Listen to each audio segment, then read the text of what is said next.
I got this message a while ago. Hey Doug, video idea. Go through the compressors, talk about and compare them. Maybe explain a bit about how compression works and how/why/when to use it. I've never really used a compressor before and don't seem to notice much of a difference when I put one on. Now, I'm sorry that I didn't make a note of who made this suggestion, but thank you for the excellent suggestion. Compressors in general are probably one of the least understood pedals that a guitarist might have on their pedal board. So before we go into the Tone Master Pro's compressors, let's do a little Compression 101 refresher course. In the most basic of definitions, a compressor makes the quiet parts louder and makes the louder parts quieter. But if you just leave it at that, a lot of folks would be wondering, why bother? I mean, why would you want to purposely reduce your guitar's dynamic range? That doesn't seem to make much sense, and I'm guessing that's why a lot of guitarists don't even bother with a compressor. Let's instead say that what a compressor does is enhance quietly played notes. In addition, it reduces notes that were played too loudly. The result is a more cohesive, even guitar tone. It allows the guitar to sit well within a mix without jumping out or getting lost somewhere. Still though, a compressor pedal's purpose extends well beyond just the most basic function. It can also act as a tone shaping tool. Reducing dynamics and leveling out the tonal characteristics of a guitar creates a natural signal boost. A guitar's treble frequencies get enhanced and become more present with reduced dynamics. Pedal makers have used different methods to create compression. Each way has its own characteristics, advantages, and disadvantages. Let's take a quick look at the compression types and how they operate on a signal. There are three main types of compression: VCA, optical, and FET. VCA, or voltage controlled amplifier, compression is the most common. It's transparent and can quickly compress and release the note played, making it a natural sounding compression type. Also, it can compress to a higher level than other compressor types. This flexibility makes VCA an ideal tool for a variety of situations, styles of playing, and instrument types. Optical compression converts an audio signal into light. A sensor then detects and adjusts gain based on the brightness of the LED. The harder one plays the guitar, the more light gets created by the LED. The sensor detects this and reduces the output level. FET, or field effect transistor compressors, operate by mimicking the reaction of amplifier valves. They are naturally snappy sounding compressors and add a noticeable color to the guitar tone. While this might not be ideal for those looking for a transparent sound, FET compressors create a classic guitar tone, ideal for funk and reggae. The Tone Master Pro has 5 compressor pedals. Let's take a look at them and try them out. As usual, I'll start with a new preset and add the 65 Deluxe reverb, and then we will check out each compressor. Alrighty then, here we go. Here's my preset for compressor testing. We'll start off with the simple gate, and because I'm using my Telecaster, it's set to max. Next we have the dynamic compressor, the pedal comp, although here it's called compressor pedal, the simple compressor, the studio compressor, and the sustain. And of course I'm using the trusty old 65 Deluxe reverb with default settings. The first compressor we'll check is the dynamic compressor. Inspired by the MXR Dynacomp, this classic compression pedal can go from subtle to extreme and can accentuate funk and country playing. Controls, output, adjust signal output. Sensitivity, adjust the amount of compression. The MXR Dynacomp is a VCA compressor and is used by a lot of country players for its squishy sound.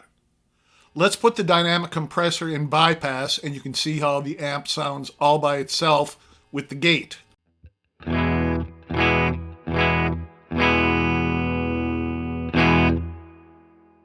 Now let's turn on the compressor.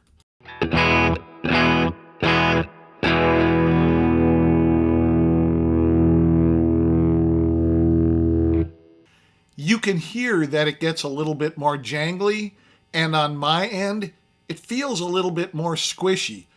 I mean, with a Telecaster, I just have to try this next riff, even though I'll probably botch it up horribly.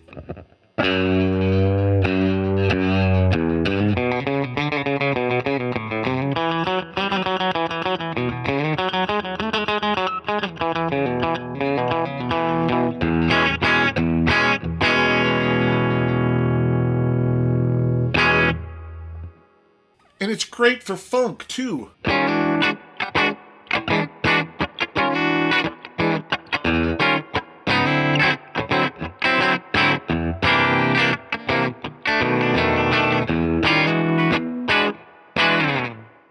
Now, these are not the default settings. These are the settings that I found work best with this compressor. Pedal comp, inspired by the Boss CS3 compression sustainer, a mainstay on pedal boards everywhere for decades. This pedal adds smooth sustain to chords and solos. Controls, level, tone, attack, adjusts how quickly compression kicks in when notes are struck, shaping the sharpness of picking attack.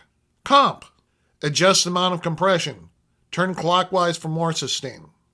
The Boss CS3 is another VCA compressor that can do the squishy thing quite well.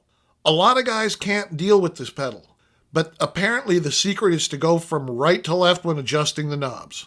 The pedal comp is a little different in that it has a comp knob instead of the CS3's sustain knob, but they accomplish the same thing. So you'd adjust the comp knob first, then attack, tone, and level in that order. Once again, here's how my guitar sounds with the compressor pedal bypassed. And here's what it sounds like when it's activated.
Simple compressor, a simplified compressor effect inspired by the classic MXR Dynacomp.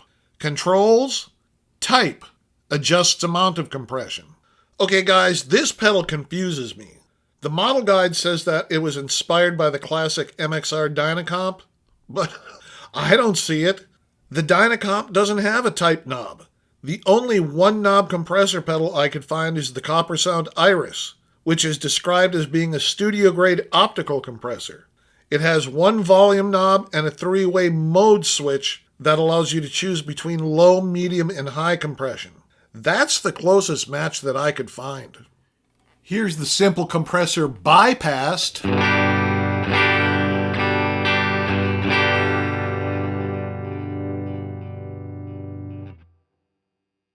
Now let's take it out of bypass mode.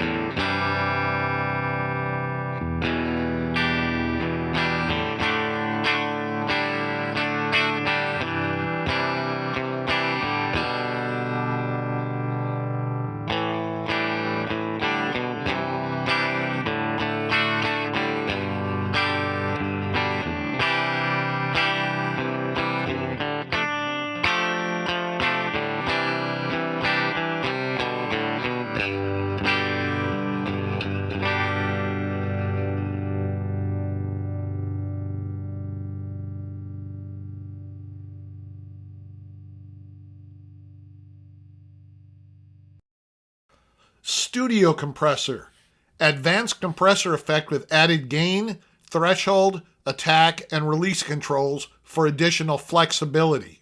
Controls: gain, adjust overall effect volume. Threshold, adjust level the audio signal must exceed for compression to activate. Ratio, adjust amount of gain reduction the compressor applies when signal passes the threshold. Attack, adjust time taken for compression to engage once signal exceeds the threshold. Release, adjust time taken for compression to stop once signal falls below the threshold. Knee, adjusts how gradually or abruptly compression occurs as signal approaches the threshold. Blend, adjusts amount of unaffected input signal mixed with compressed signal. Fender doesn't list any particular inspiration for this pedal. Oddly enough, it doesn't look anything like the MXR M76 studio compressor pedal. It's slightly similar to the Universal Audio UA FX1176 studio compressor pedal, which is an FET compressor. But, it's not an exact match. Looking at the studio compressor, first let's try it in bypass mode. And now let's take it out of bypass mode.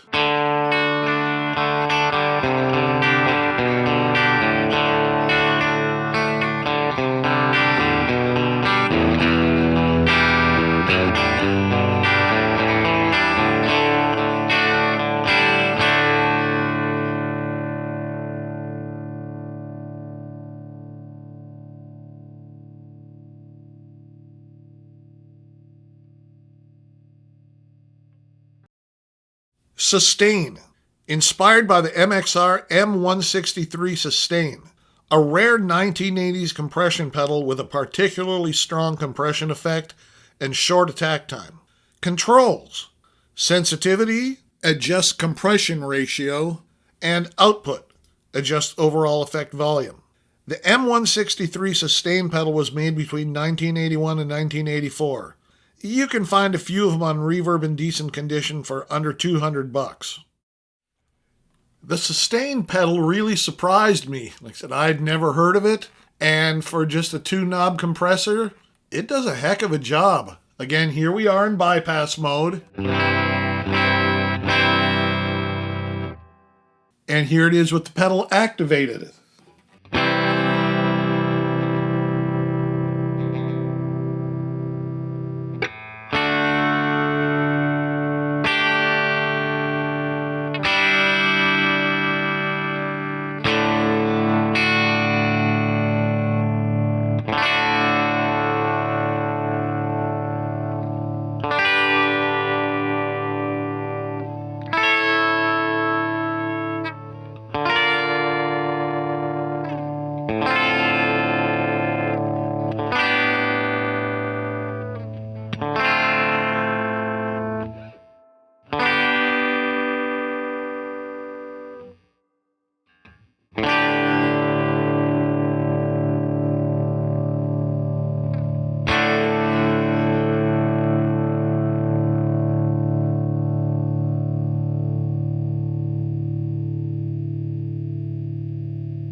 It really does just sustain and sustain and sustain. It's a pretty cool pedal. Now, I know that compression isn't an easy topic to wrap your head around at first, but I do hope that I gave you enough information so now you can try using it in your own presets. And if you're still here with me, thank you so much for stopping by and sticking around. I really do appreciate it. Let me know if you have any other questions, comments, or suggestions. I get to them as soon as I possibly can. Now, I'll be having all new content this Friday. You don't want to miss that. So go ahead and hit that subscribe button and ring that notification bell. All right, guys, have a fun week, and I'll be talking with you again on Friday.